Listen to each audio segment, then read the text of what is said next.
Eh bien bonjour, je reçois de nouveau aujourd'hui Vicky Audibert de la société Epsilon, avec qui nous allons parler de l'état de santé des salariés aujourd'hui dans ce contexte de reprise et de début d'année. Bonjour Vicky. Bonjour Jacques, merci de me recevoir une nouvelle fois. C'est un plaisir. Alors, dans ce que vous notez, vous, dans votre activité au quotidien, qu'est-ce que vous pouvez dire sur l'état de santé actuel des salariés dans les entreprises, que ce soit la santé physique avec les RPS ou la santé mentale, parce que la santé mentale, j'ai l'impression qu'il y a eu une explosion des burn-out et des dépressions depuis la rentrée de septembre. Alors oui, c'est le cas depuis la rentrée de septembre, mais je dirais que l'état des salariés est le même que celui des citoyens, à savoir en déclin depuis les nombreux mois de la crise sanitaire qui désorganise le travail et qui a des conséquences forcément délétères sur les aspects psychologiques et physiques des salariés. Depuis la rentrée, ce que nous notons, c'est un pic concernant les déclarations de burn-out et les troubles anxieux ou bien les syndromes dépressifs qui apparaissent comme extrêmement marqués, qui sont relevés par de nombreux médecins du travail. Et puis ce que nous avons là depuis peu, ce sont les rapports annuels, notamment de la sécurité sociale, qui nous donnent quelques chiffres sur les tendances actuelles. Oui, c'est vrai qu'ils ont commencé à rendre les documents uniques et que maintenant on commence à voir les statistiques. Oui, entre autres, les documents uniques aident à alimenter les statistiques, mais pas que. On a également tout un tas d'enquêtes qui sont portées par les institutionnels et qui viennent objectiver un certain nombre de données. Et ce que je trouve assez marquant et significatif sur le rapport de 2020, puisque les données complètes que nous avons sont celles de 2020, c'est que nous notons une baisse considérable, ou en tout cas significative, des accidents de travail sur l'année 2020. Force est de constater que la plupart des salariés étaient en télétravail à ce moment-là. Ou en chômage partiel. Ou en chômage partiel, donc pas complètement déconnant d'avoir effectivement une baisse des accidents de travail. Ce qui interroge davantage, c'est que si je regarde les chiffres, sur l'année 2020, on note une baisse de 17%, environ 17,7% des accidents de travail. Par contre, une augmentation comparant l'année 2020 à l'année 2019 de 37% des évolutions des affections psychiques qui sont reconnues par la sécurité sociale, c'est-à-dire qui sont en lien directement avec les troubles psychosociaux. Et cette augmentation-là, elle est en lien direct avec la désorganisation du travail qui elle-même est induite par, entre autres, la crise sanitaire. Alors, sur les accidents de travail, on en parlait. J'avais lu la semaine dernière qu'en Allemagne, un salarié a été reconnu en accident de travail puisqu'il a glissé dans l'escalier qui menait de sa chambre à son séjour qui était son lieu de travail, et ça a été reconnu comme un accident de trajet. Est-ce qu'en France, c'est aussi facile d'avoir ce genre de choses ? Alors, je ne m'avancerai pas sur la législation européenne que je maîtrise moins, mais ce que je pourrais dire, c'est qu'en France, la question de l'imputabilité de l'accident, c'est-à-dire est-ce qu'on peut imputer l'accident à la sphère travail ou à la sphère privée, est venue totalement chambouler peut-être nos statistiques sur cette masse de télétravail ou de travail à distance, pour la bonne et simple raison qu'en règle générale, on est en capacité, surtout pour l'accident de travail, quand il se passe sur le lieu de travail, puisque par définition, c'est la définition même de l'accident de travail, de pouvoir dire avant ça allait, maintenant ça ne va pas. Donc on sait dire à l'endroit ou à l'heure à laquelle l'accident a pu avoir lieu. Concernant le télétravail, il est quand même extrêmement difficile de venir prouver le moment où l'accident a lieu. En général, il n'y a pas de témoin. Hormis le moment où nous allons alerter, il est très difficile de pouvoir expliquer si cet accident a lieu très précisément pendant un horaire de travail ou sur un trajet. Là, on est en train de parler d'un escalier. Si tant est que le lieu de travail soit une chambre, alors l'empreinte de l'escalier peut être considérée comme un trajet, effectivement.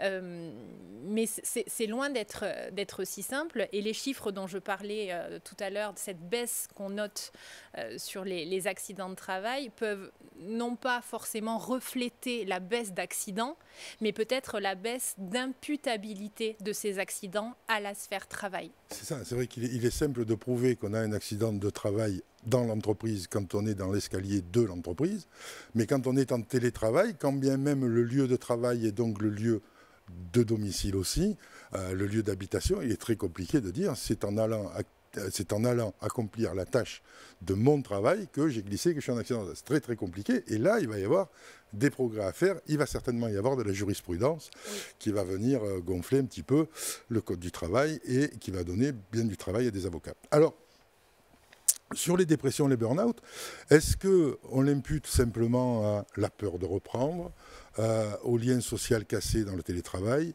à la peur de reprendre avec cette épidémie qui, elle, n'est pas finie, ou avec ce qui a pesé de PSE qui ont eu lieu sur l'année 2021, qui ont peut-être aussi miné le moral de certains salariés qui étaient sur le point de perdre leur emploi? Alors, peut-être que pour commencer, je peux définir ce qu'est un burn-out. Donc un burn-out, en français épuisement professionnel, c'est un syndrome qui se développe, selon l'OMS, avec 3 dimensions particulières. Une première dimension qui est celle de l'épuisement, donc qu'il soit psychique, cognitif ou physique. Une deuxième dimension qui est de l'ordre de la dépersonnalisation, donc une distanciation, un désintérêt pour le travail. Et une troisième dimension qui est celle du cynisme. Donc un négativisme que les salariés vont se voir développer. Le travail, le burn-out, c'est un syndrome qui s'inscrit dans le temps, qui est chronique. Hein. On n'est pas en pleine santé un jour et en burn-out le lendemain. Donc, qui dit chronicité dit multifactoriel.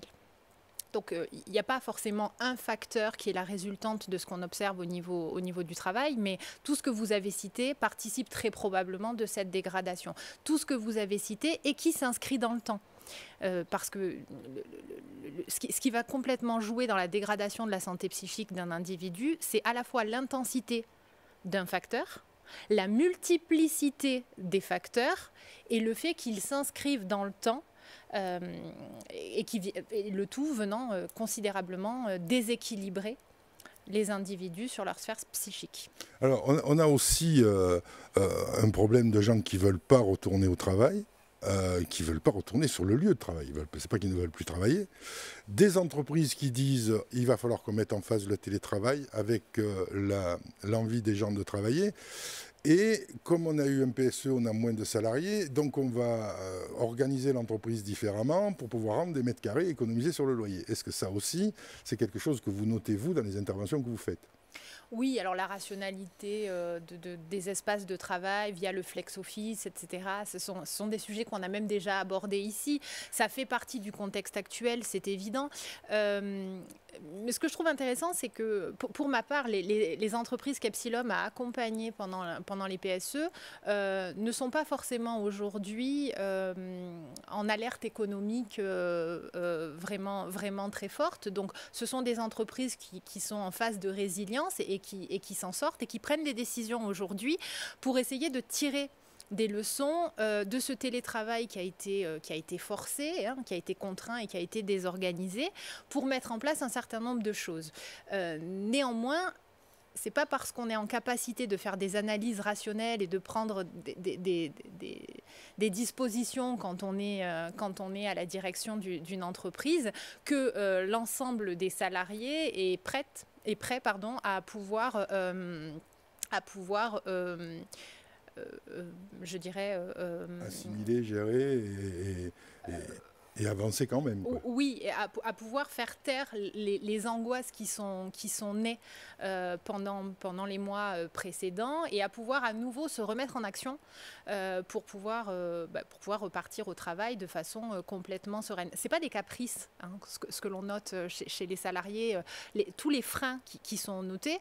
Alors, on a de tout. On a des salariés qui ne souhaitent pas revenir sur le lieu de travail pour tout un tas de raisons anxiogènes liées à l'épidémie. Également parce qu'ils ont trouvé un certain confort à l'équilibre vie privée, vie professionnelle, avec moins de contraintes dans les trajets, qui souhaiteraient conserver ce qu'ils ont pu expérimenter pendant les confinements. Mais on a aussi d'autres salariés qui sont ravis de pouvoir retourner au travail et qui ne vivent pas extrêmement bien la mise en place d'accords télétravail pour la bonne et simple raison que pour eux, le facteur isolement social est prépondérant. Et puis une grosse partie, notamment en Île-de-France, d'entreprises qui ont invité leurs salariés à revenir au boulot, qui se sont rendus compte que des gens avaient déménagé à 200 ou 300 km et que ça commençait à devenir compliqué. Je pense que c'est 28% des entreprises d'Île-de-France qui sont confrontées à ce sujet. Comment vous voyez, vous, 2022 ? Est-ce que vous pensez qu'au niveau de la santé des salariés, parce qu'au niveau de l'épidémie, je pense qu'on nage encore dans l'inconnu, comment vous voyez évoluer ça ? Est-ce que vous pensez qu'à un moment, les gens vont l'assimiler, ça ne va plus avoir d'impact du tout sur leur santé psychique, ou est-ce que vous pensez que ça va s'aggraver ? Alors, je pense que l'assimilation totale, elle n'est pas forcément pour tout de suite, pour la bonne et simple raison qu'on est encore dans l'inconscient collectif, dans l'idée que c'est une crise et qu'une crise va s'arrêter. Donc, on n'est pas dans cette idée d'intégrer ces nouvelles modalités. Le fonctionnement crise nous laisse entendre qu'il y a possiblement une date de fin, mais que l'on recule tout le temps, et ça participe très, très clairement, à l'épuisement général. C'est comme l'âge de la retraite, plus on s'approche, plus ça s'éloigne. Oui, mais du coup ça génère des attentes, et puis hop, on recule encore une fois, et donc il y a une forme d'usure qui s'installe. Ce que je note par contre chez nos clients, sachant que on a vraiment un panel de clientèle qui est très très large, hein, du secteur public, du secteur privé, du secteur associatif, de la petite entreprise de 10 personnes à la multinationale, avec plusieurs milliers de salariés. Ce que je note, c'est que les entreprises qui ont vécu des plans sociaux, les entreprises qui ont traversé vraiment des réorganisations extrêmement fortes les 18 mois précédents, cherchent aujourd'hui non plus à avoir une position réactiviste vis-à-vis des risques psychosociaux, mais nous contactent pour nous dire « Ok, jusqu'à présent, on attendait qu'il y ait une crise aiguë à gauche ou à droite pour intervenir dans telle ou telle équipe ou intervenir dans tel secteur. Comment on fait aujourd'hui, en 2022 ? Pour être au pilotage de cette prévention des risques psychosociaux et pour intégrer très clairement la gestion de ces risques-là à la gouvernance de notre entreprise. » Et ça change. Ça change particulièrement par rapport à ce qu'on a pu connaître. Sur les années précédentes, j'étais davantage sur une relation client où les gens, forcément les directions ou les partenaires sociaux nous contactaient en nous disant voilà, on s'alerte parce que on a un certain nombre d'indicateurs de situation dégradée et on aurait besoin de votre aide. Donc on était davantage soit sur du correctif, soit directement sur du curatif, il fallait éteindre le feu. Ce que je note là depuis cette rentrée, mais de façon très significative, c'est le fait que nous avons des directions qui nous appellent en disant ça suffit, le mode réactionniste ça suffit, on a bien intégré la prévention primaire pour les risques physiques, il est temps de le faire pour les risques psychosociaux, de façon paritaire. Comment on peut mettre en place une démarche à 1 an, à 2 ans, à 3 ans pour devenir autonome sur cette question et enfin avoir un plan de prévention pérenne. Ça, c'est une note optimiste pour cette fin, que les gens enfin anticipent pour pouvoir passer une 5e, 6e, 7e, 8e, 9e vague sans qu'il y ait trop de remous. Merci beaucoup, Vicky. Avec grand plaisir, Jacques.